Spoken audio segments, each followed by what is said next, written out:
Hi everyone, welcome to Chalchitra Talks. मेरा नाम वानी है and in this episode I want to recommend to you 7 feel-good films that I particularly find myself going back to every time I feel a little low.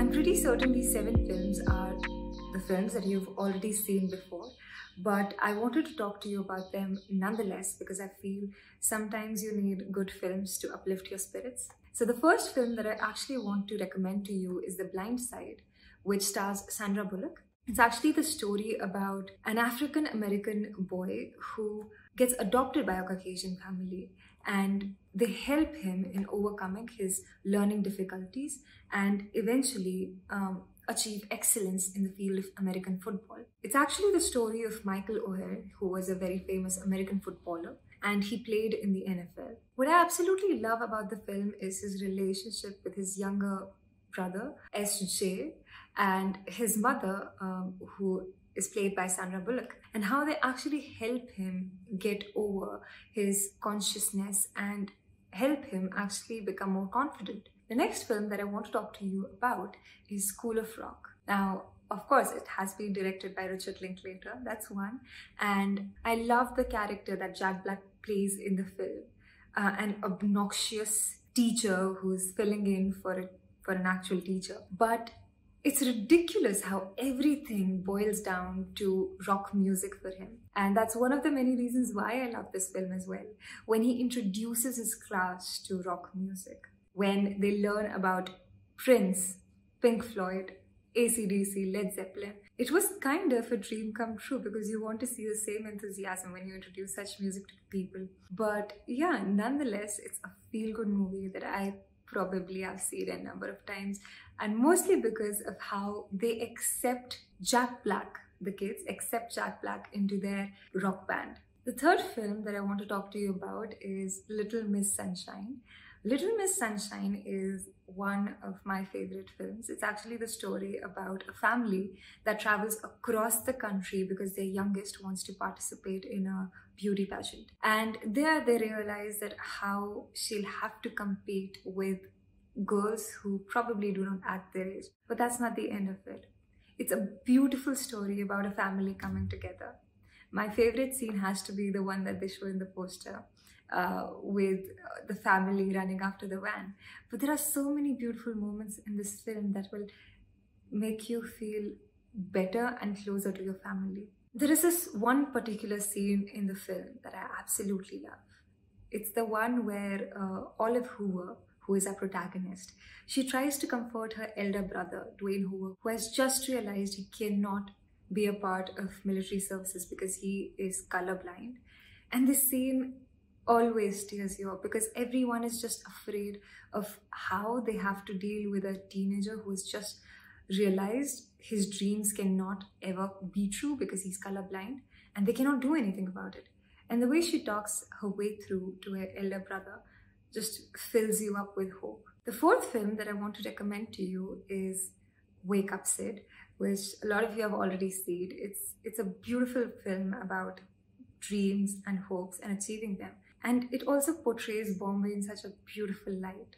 The one thing that I love about the film is when the character of Konkona Sen is waiting in her apartment and she finally gets the parcel of her books and you see the smile on her face. It's almost like she's finally received the one true friend she was waiting for her entire life. And in many ways, this character resonates with me on certain levels, especially with her love for reading and books. The next film that I want to talk to you about is The Intouchables, which is a 2011 French film.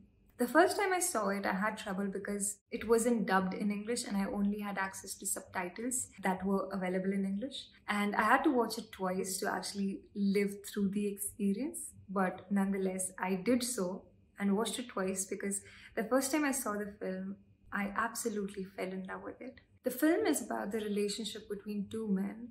One is an ordinary man who lives on the streets. His name is Dress, and he's hired by a French nobleman who is a quadriplegic.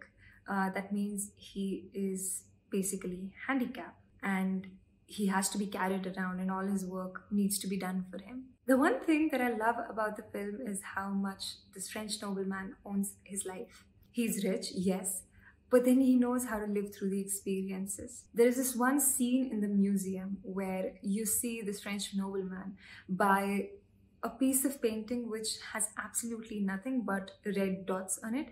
It's a piece of modern art. And you see Driss confused as to why would someone want to buy a white frame with red dots on it. And that is when this French nobleman explains to him the concept of modern art.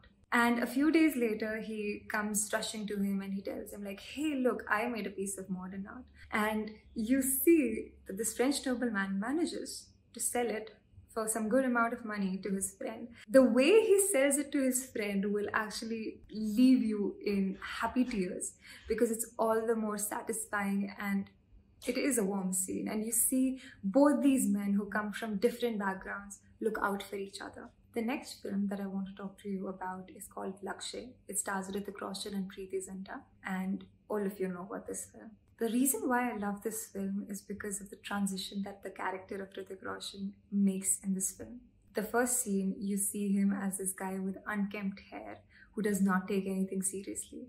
And cut to the last few scenes of the film and you realize the kind of responsibility he takes for his actions. The last film that I want to talk to you about is The Secret Life of Walter Mitty. Walter Mitty suffers from PTSD. He has a lot of anxiety and he's not able to talk to people. But through the film, you see him push through and he makes this journey across the world. There are a lot of scenes in the film that will leave you in awe because of the wonderful locations. But there's one particular scene that is filmed in Iceland and he longboards his way down a hill. And it will actually make you want to learn how to longboard. One of the many reasons why I love these films is because of how the characters transition through these films. I hope you like this recommendation. If you have any feel-good recommendations for me, do let me know in the comments below. And I will be back again with another recommendation for you in my next video. But before I go, I want to remind you that you can support us on YouTube community, or you can also become our patron. We have carefully divided our patrons into 3 different categories,